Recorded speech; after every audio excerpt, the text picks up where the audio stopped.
Hello students, this is Nitesh sir. आज हम discuss करेंगे how to score 90 plus in accounts. तो पूरी जानकारी के लिए वीडियो के एंड तक बने रहिए।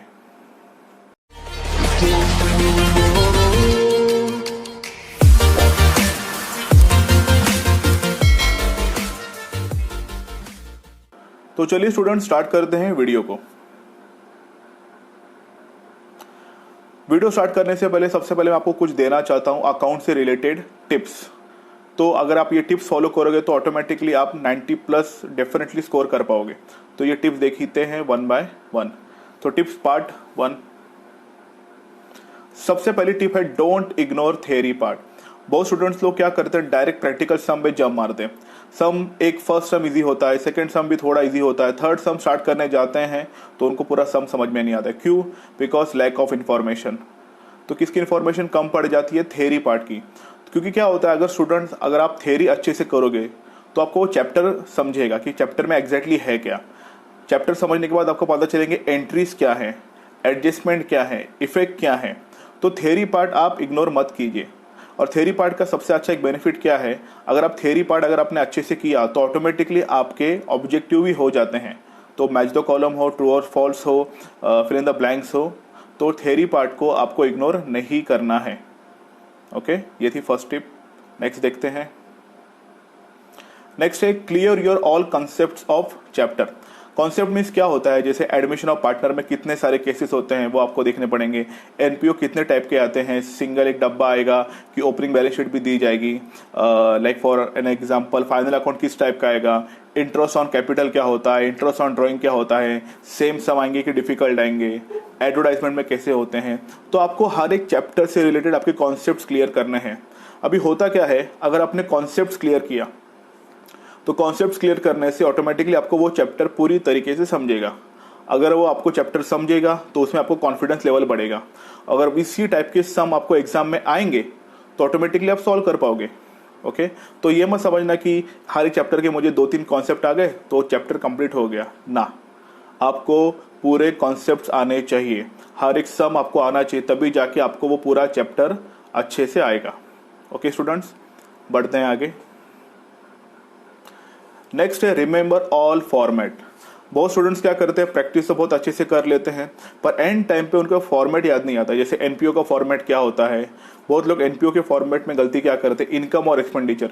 इनकम हम लोग लेफ्ट साइड लिखते हैं, एक्सपेंडिचर राइट साइड लिखते हैं। तो वैसा नहीं करना है आपको लिखना है एक्सपेंडिचर डेबिट साइड और इनकम लिखना है क्रेडिट साइड। तो जब भी आप सम की प्रैक्टिस करो आपको पता होने चाहिए एडमिशन में कितने बॉक्स बनते हैं, डिसोल्यूशन में कितने बनते हैं, बिल ऑफ एक्सचेंज की जर्नल एंट्री का फॉर्मेट कैसा होता है, लेजर का फॉर्मेट कैसा होता है। तो अगर ये सब फॉर्मेट आपको याद रहेंगे तो आप प्रॉपर तरीके से पोस्टिंग कर पाओगे। ओके, तो फॉर्मेट की भी आपको अच्छी तरीके से प्रैक्टिस करनी है स्टूडेंट्स। बढ़ते हैं आगे। नेक्स्ट है one of the most important thing, return practice. बहुत स्टूडेंट्स क्या करते हैं, जैसे मैंने किसी को कह दिया कि तुम्हें एडमिशन का चैप्टर प्रॉपर करना है तो क्या करते हैं, जो सॉल्व सम है उसी को लेके बैठ जाएंगे। टॉप 10 सम देखेंगे, हाँ अभी मुझे ना अच्छी तरीके से आता है। वैसा आपको बिल्कुल नहीं करना है। हाँ, फॉर रेफरेंस आप कर सकते हो, सॉल्व सम देख सकते हो, पर आपको रिटर्न प्रैक्टिस ही करनी है। बिकॉज अकाउंट ये थियरी सब्जेक्ट नहीं है कि हाँ याद कर लिया, बाहर कर लिया, अभी चलो लिखने जाते हैं। आप जब तक खुद से प्रैक्टिस नहीं करोगे, आप पेन नहीं चलाओगे, तब तक आप में कॉन्फिडेंस नहीं आएगा। तो आपको daily, as per my opinion, आपको डेली 3 से 5 सम तो डेली बेसिस पे करने हैं। ओके स्टूडेंट्स, तो रिटर्न प्रैक्टिस जरूर कीजिए। नेक्स्ट है मेक पर्सनल नोटबुक। मैं हर एक स्टूडेंट को एडवाइस देता हूं कि आप क्या कीजिए, सबसे पहले पर्सनल नोटबुक प्रिपेयर कीजिए। फॉर एग्जांपल, जैसे क्लासेस में, जैसे मैं अपने स्टूडेंट्स को ये एडवाइस देता हूं कि अगर फाइनल अकाउंट का चैप्टर हो गया तो आप एक खुद की पर्सनल नोटबुक बनाइए। जैसे फाइनल अकाउंट में कहाँ कहाँ आप फंस गए थे, जैसे interest on capital, interest on drawing 6 महीने का निकालना पड़ता है, एनपीओ में क्या दिक्कतें आई थी, कौन सा एडजस्टमेंट ने आपको ज़्यादा सताया है, हिडन एडजस्टमेंट में आप कहाँ फंस जाते हो। तो आपको एक पर्सनल नोटबुक ऐसी बनानी है जिसमें आप जहाँ जहाँ फंसते हो वो पॉइंट लिखने हैं। क्योंकि क्या होता है, एग्जाम जब आती है तो हम सब करने बैठ जाते हैं। तो पर्सनल नोटबुक आपकी हेल्प करेगी कि आप कहाँ कहाँ वीक हो। ओके, तो आपको पर्सनल नोटबुक बनानी है। नेक्स्ट है नोट डाउन स्पेसिफिक एडजस्टमेंट, जो जो एडजस्टमेंट आपको डिफिकल्ट लगते हैं, जो जो आपसे सॉल्व जल्दी नहीं होते हैं, या आपको लगता है कि एग्जाम पॉइंट ऑफ व्यू से बहुत इंपॉर्टेंट है। For an example, final account में एक एडवर्टाइजमेंट का आता है 3 ईयर्स, 4 ईयर्स, 6 ईयर का, वो बहुत इंपॉर्टेंट होता है। तो ऐसे एडजस्टमेंट आप नोट डाउन करके रखिए और उन एडजस्टमेंट की प्रैक्टिस ज़्यादा कीजिए। जैसे क्लोजिंग स्टॉक होता है वो सबको आता है, जैसे ट्रेडिंग अकाउंट की क्रेडिट साइड में इफेक्ट जाता है, दूसरा इफेक्ट जाता है बैलेंस शीट के असेट साइड में। तो वो सब चीज़ें आपको नहीं करनी बिकॉज वो बहुत ईजी है। तो ऐसे एडजस्टमेंट नोट डाउन कीजिए जो आपको सताते हैं। ओके। और है डोंट यूज कैलकुलेटर। अभी सब स्टूडेंट्स क्या करते हैं, अकाउंट जब छुड़ाते हैं, घर पे होमवर्क करते हैं, मोबाइल में एंड्रॉइड में किया, कैलकुलेटर ओपन किया, फटाफट टोटलिंग कर लिया, हो गई बैलेंस शीट टैली। ठीक है, बहुत स्टूडेंट्स करते हैं काम बचाने के लिए, पर होता क्या है, आपको 12th के एग्जाम में बोर्ड में कैलकुलेटर दिया जाएगा क्या, ये सवाल आप खुद से पूछिए। क्योंकि होता क्या है, अभी आप कैलकुलेटर से प्रैक्टिस करोगे पर मेन मोमेंट में आपके हाथ में कैलकुलेटर नहीं रहेगा, आपके हाथों में रहेंगी सिर्फ आपकी उंगलियां, उससे आपको काउंट करना है। तो कैलकुलेटर की आदत छोड़ दीजिए। ओके, बात करते हैं टिप्स पार्ट 2, देखते हैं वन बाय वन। फर्स्ट है you must know the paper pattern. अभी होता क्या है, हमें जाना कहाँ वो लोकेशन प्रॉपर पता होनी चाहिए ना, ईस्ट में जाना है कि वेस्ट में जाना है। तो वैसे ही आपको पेपर पैटर्न पता होना चाहिए, कितने मार्क्स से ऑब्जेक्टिव आएंगे, कौन सा चैप्टर किसके लिए ऑप्शन है, एडमिशन के लिए क्या ऑप्शन है, फाइनल अकाउंट कंपलसरी आ रहा है क्या, अगर आ रहा है तो कितने मार्क्स के लिए आता है, एनपीओ कितने मार्क्स का है। क्योंकि अगर आपको पेपर पैटर्न पता होगा तो उस हिसाब से आप अपने चैप्टर्स चुन सकते हो। फॉर एग्जांपल, किसी को एडमिशन अच्छा लगता है, किसी को रिटायरमेंट अच्छा लगता है, किसी को डिसोल्यूशन, किसी को bills of exchange.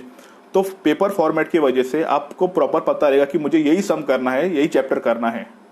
Okay, next है you must know the weightage of chapters. आपको पता होना चाहिए कि कौन सा चैप्टर कितने मार्क के लिए आएगा या कौन सा सम कितने मार्क्स कवर करेगा, ये आपको एग्जाम से पहले पता होना चाहिए। नेक्स्ट है do return sums on daily basis. आपको रोजाना डेली सम्स करने हैं रिटर्न में, और आपको चेक करना है कि आपने कितने टाइम में वो प्रॉपर सॉल्व किए। क्योंकि रिटर्न टेस्ट करोगे तो आपका कॉन्फिडेंस लेवल बढ़ेगा। सिर्फ ऊपर ऊपर से पेज पलट के देखोगे तो रिटर्न करोगे तो और अच्छी बात होगी, तो सिर्फ रिटर्न पे फोकस कीजिए आप। नेक्स्ट है don't do same types of sum. अभी बहुत स्टूडेंट्स क्या करते हैं, जैसे फॉर एन एग्जांपल एक सम किया, सेकेंड सम उठाने गए तो उसके 2 एडजस्टमेंट इसी में वापस घूम के आ गए थे, तो वो सम करने बैठेंगे और उनको लगता है कि उनको चैप्टर आ गया। आपको वैसा नहीं करना है, आपको अपोजिट सम चूज करना है। जैसे आपको पता है कि ये भी सेम टाइप के सम है, एक एडजस्टमेंट कुछ नया है, डेप्रिसिएशन थोड़ा सा अलग टाइप से पूछा है, तो वो सम करके अपना टाइम वेस्ट मत कीजिए। कुछ नए सम्स ट्राई कीजिए जो आपको पता भी नहीं कि अच्छा ऐसा भी होता है क्या, वो सम आप कीजिए। ओके, नेक्स्ट है डू ऑब्जेक्टिव। बहुत स्टूडेंट्स क्या करते हैं, एग्जाम हॉल में जाने से पहले या 15-20 मिनट पहले, 1 घंटा पहले ऑब्जेक्टिव्स करते हैं। आपको वैसा नहीं करना है। सपोज आपने 3 सम कर लिए, आपको 2 सम के बाद थोड़ा सा ब्रेक लेना है, आपको कंटाला आ गया है, बस हो गया अभी अकाउंट्स, तो उस टाइम आप कीजिए ऑब्जेक्टिव्स। क्योंकि अगर आप ऑब्जेक्टिव्स करेंगे तो ऑटोमेटिकली आपके 20 मार्क्स कन्फर्म हो जाएंगे कि आपको इतने मिलने ही मिलने हैं। ऑटोमेटिकली कॉलेज के थ्रू मिलेंगे इंटरनल, मतलब 35 to 40 मार्क्स आपके कहाँ नहीं गए। तो ऑब्जेक्टिव भी बहुत इंपॉर्टेंट रोल प्ले करता है। ओके, बढ़ते हैं आगे। Start using wrist watch. सभी स्टूडेंट्स को मैं सलाह देता हूँ। बहुत स्टूडेंट्स क्या करते हैं कि नहीं हमारे हॉल में एक वॉच होगी ना, वो कहाँ ना कहाँ लटकाई होगी। तो बहुत सारे क्लासरूम में वॉच नहीं होती है, आपको पता नहीं चलता कि कितना टाइम जा रहा है। कभी कभी वॉच बंद हो गई तो क्या करोगे। तो उस टाइम आपको अभी से खुद की एक पर्सनल वॉच कैरी करनी है और आपको वो रोजाना पहननी है। सिर्फ पेरेंट्स को लेके गए शॉप में, एक वॉच खरीद ली और घर पे रखिए, आपको वैसा बिल्कुल नहीं करना है। आपको रोजाना वॉच पहननी है, कितने टाइम में कितना सम सॉल्व हुआ वो सब आपको चीजें देखनी है। Okay students, tips part 3, do past paper. जो भी पास्ट ईयर के पेपर से आपको सब करना है, आपको पता तो चलेगा ना किस टाइप के सम आते हैं। ओके, नेक्स्ट है डू इजी चैप्टर्स। अभी सपोज अगर आप एग्जाम हॉल में गए, बैठ गए, आपको पेपर हाथ में आ गया, अगर आप एडमिशन में अच्छे हो तो सबसे पहले एडमिशन उठाइए। अगर आप एनपीओ में अच्छे हो तो एनपीओ उठाइए। बहुत लोग फाइनल अकाउंट करते समय डर लगता है, तो ठीक है बाद में रखिए उसको। तो जिस चैप्टर में आपको कॉन्फिडेंस बहुत अच्छा है या जिस चैप्टर में आप एक्सपर्ट हो, आप सबसे पहले वही चैप्टर एग्जाम में उठाएंगे। ओके, नेक्स्ट बात करते हैं रिवीजन की। सब तो हो गया, रिवीजन क्या आपको करना आना चाहिए, बिल्स ऑफ एक्सचेंज में ड्रॉवर कौन होता है, ड्रॉवी क्या होता है, एंडोर्समेंट ऑफ बिल कैसे करेंगे, तो आपको प्रॉपर तरीके से रिवीजन करना है स्टूडेंट्स। नेक्स्ट है कंप्लीट द पोर्शन टिल दिसंबर। देखिए कोरोना की वजह से इस साल तो थोड़ा लेट हो गया क्लासेस यहाँ वहाँ के, पर आपको एटलीस्ट दिसंबर तक आपका खुद का पोर्शन कंप्लीट करना है। जैसे आपको हर एक टाइप के सम आने चाहिए। अगर दिसंबर या मैक्स टू मैक्स हम पकड़ते हैं जनवरी स्टार्टिंग, अगर इतने तक आपने कंप्लीट किया तो आपका कॉन्फिडेंस लेवल ऑटोमेटिकली बूस्ट होगा। Okay students. नेक्स्ट है understand the each line of sum. अभी होता क्या है, बहुत सारे स्टूडेंट इंग्लिश मीडियम से होते हैं तो उनको सम समझ में आते हैं, बहुत सारे वर्नाकुलर मीडियम के होते हैं, मराठी हिंदी उर्दू मीडियम से होते हैं, तो उनको थोड़ा सम समझ में दिक्कतें होती है। तो आपको हर एक सम प्रॉपर तरीके से समझना है। जैसे इस सम का लाइन का अर्थ क्या है, जैसे drawee is paying the bill with interest, interest के साथ आ रहा है, अलोंग विथ इंटरेस्ट, ये क्या हो रहा है उस लाइन का मतलब, डिस्चार्जिंग द लायबिलिटी, डिस्चार्ज, तो ये सब चीजें होती क्या है, आपको प्रॉपर वो लाइन समझ में आनी चाहिए। क्योंकि आपको जब तक लाइन समझ में नहीं आएगी आपको पता नहीं चलेगा कि इस लाइन का इफेक्ट है क्या एग्जैक्टली। ओके, तो आपको हर एक सम्स की प्रॉपर लाइन समझ में आनी चाहिए स्टूडेंट्स। बढ़ते हैं आगे। नेक्स्ट है लर्न फ्रॉम द मिस्टेक्स। आप जब भी सम सॉल्व करोगे, जितने भी आप गलतियां करोगे उससे आप सीखिए, उसे नोट डाउन करके रखिए, पर उन गलतियों को फिर से आपको रिपीट नहीं करना है। Okay students. अब बात करते हैं पेपर प्रेजेंटेशन की। अभी बहुत स्टूडेंट्स ऐसे हैं मेरे कि आपने टिप्स फॉलो किया, tips number 1, tips number 2, tips part number 3, पर पेपर के टाइम पे ना फिर भी बहुत सारे स्टूडेंट्स क्या करते हैं, लो मार्क्स स्कोर करते हैं। तो ऐसा क्यों होता है? तो कुछ पेपर प्रेजेंटेशन टिप्स है, ये भी आपको प्रॉपर फॉलो करनी है। बोर्ड की एग्जाम हो, प्रीलिम्स हो या आपकी 50 मार्क्स की एग्जाम हो, तभी भी चलेगा। Tip number 1, right clear amount. वो स्टूडेंट्स क्या करते हैं, 20,000, पता नहीं चलता कि 2,000 लिखा है कि 20,000 लिखा है कि 2 लाख लिखा है। देखिए जब भी आपके अमाउंट बड़े होंगे तो आपको यूज करना है कॉमा। ओके, और आपको एक क्लियर फॉर्मेट में अपने अमाउंट लिखने, जिससे आप प्रॉपर बड़े फॉन्ट में लिखे, मैं तो कहूंगा, क्योंकि आप जब भी कैलकुलेशन करोगे तो आप इजीली कैलकुलेट कर पाओगे। तो प्रॉपर क्लियर अमाउंट लिखिए। सपोज इन केस अगर आपने अमाउंट था 3 लाख और गलती से आपने लिख दिया 1.5 लाख, तो उस टाइम क्या करें? तो उस टाइम को क्या करना है, एक हल्की सी पेन से लाइन मारनी है, ज्यादा उसको खरखर या कट मत कीजिए, उसको प्रॉपर एक नॉर्मल एक लाइन मारिए और उसके ऊपर अपना एक अमाउंट लिखिए आप। Okay students.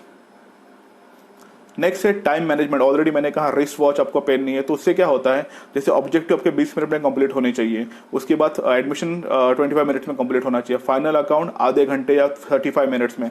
तो अगर जितना आप टाइम डिवाइड करोगे तो उतना आपके लिए अच्छा है। क्योंकि होता क्या है, बहुत स्टूडेंट्स एक ही सम लेके बैठेंगे, एक एडजस्टमेंट नहीं आए सोचते बैठेंगे अभी करूँ क्या क्या होगा इसका इफेक्ट। तो उसके वजह से होता क्या है, एक सम का इम्पैक्ट दूसरे सम पे होता है, तो एक सम की वजह से दूसरा सम रह जाता है और वो सम रह जाएगा जो आपको आता है। ओके, तो टाइम मैनेजमेंट बहुत इंपॉर्टेंट रोल प्ले करता है। बढ़ते हैं आगे।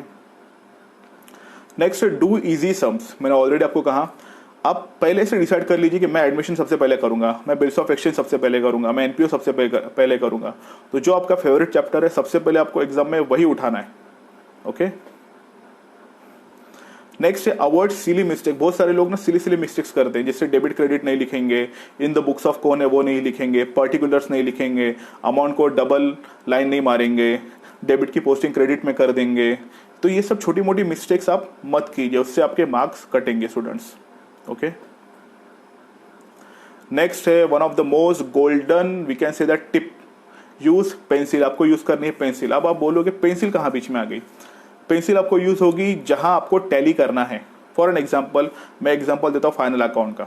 फाइनल अकाउंट में आप सबसे पहले क्या बनाते हो, ट्रेडिंग अकाउंट, उसके बाद प्रॉफिट एंड लॉस, उसके बाद पार्टनर्स कैपिटल और करंट, और लास्ट होती है बैलेंस शीट। सपोज ट्रेडिंग में अपने ग्रॉस प्रॉफिट सही निकाला, ओके, प्रॉफिट एंड लॉस में अपने नेट प्रॉफिट थोड़ा सा गलत निकल, 3-4 हज़ार का फर्क हो गया, उसका इफेक्ट पड़ेगा पार्टनर्स कैपिटल में, वो रॉन्ग आएंगे। पार्टनर्स कैपिटल का इफेक्ट पड़ेगा बैलेंस शीट में, क्योंकि फाइनल अकाउंट एक ऐसा सम है उसमें आपको एंडिंग में ही पता चलता है कि आप राइट हो या रॉन्ग हो। ओके, तो उसमें आपको टिप यही देना चाहूंगा कि आप सबसे पहले क्या कीजिए, ट्रेडिंग अकाउंट बंद कीजिए पेंसिल से। सपोज लाइक 55,000 अमाउंट आ गया, फिर नेट प्रॉफिट पेंसिल से, फिर पार्टनर्स कैपिटल भी पेंसिल से बंद कीजिए, बैलेंस शीट भी पेंसिल से बंद कीजिए। और आपको लगा कि बैलेंस शीट टैली हो गई, मतलब for an example 8 lakh assets में 8 लाख, लायबिलिटी में। तो ये समझ जाना कि आपका सम राइट है। तो आपको क्या करना है, जहां जहां आपने पेंसिल से लिखा है आपको मिटा के उसके ऊपर क्या लिखना है, पेन से। पर ये टिप तभी फॉलो करना जब आपको टोटलिंग करना होगा, क्योंकि सपोज अगर आपने गलती से आपका एक जगह 7.5 लाख आ रहा है, एक जगह 8 लाख आ रहा है, मतलब कहाँ ना कहाँ आपने 50,000 का घपला किया है। ओके, तो पेंसिल आपको यूज प्रॉपर तरीके से करनी है स्टूडेंट्स। नेक्स्ट है स्पीड प्लस एक्यूरेसी। आपको अकाउंट का पेपर सॉल्व करते समय आप में स्पीड होनी चाहिए, पर उसी के साथ साथ एक्यूरेसी, मतलब आपको गलती जरा भी नहीं करनी है अगर आपको बहुत अच्छे मार्क्स अकाउंट में स्कोर करने हैं तब। नेक्स्ट है डू वर्किंग नोट। बहुत स्टूडेंट्स क्या करते हैं, वर्किंग नोट नहीं करते, डायरेक्ट सम करते हैं। अच्छी बात है, आपको आलस आता होगा, पर वर्किंग नोट से आपको पता चलता है कि आपको सम अच्छी तरीके से आता है, तो एग्जामिनर आपके मार्क्स कट नहीं करेगा। तो आपको प्रॉपर तरीके से वर्किंग नोट भी स्टूडेंट्स करनी है। ओके, तो ये था पेपर प्रेजेंटेशन। तो मैंने आपको टिप्स दे दी, part 1, part 2, part 3, paper presentation बता दिया। तो अगर आपको 90 प्लस स्कोर करना है अकाउंट में, तो आपको ये सब चीजें फॉलो करनी पड़ेंगी स्टूडेंट्स। ओके, अगर आपको किसी भी प्रकार का अकाउंट्स में डाउट है, कौन सा चैप्टर क्या होता है, जो भी होगा, तो आप कमेंट सेक्शन में आप मुझे जरूर पूछ सकते हैं, मैं आपको जरूर आंसर दूंगा। ओके, आपको ये वीडियो कैसा लगा नीचे कमेंट बॉक्स में जरूर कमेंट कीजिए। अच्छा लगा तो लाइक कीजिए, अपने सभी दोस्तों के साथ ये वीडियो शेयर कीजिए। मिलते हैं नेक्स्ट वीडियो में एक नए टॉपिक के साथ। फिलहाल के लिए बाय।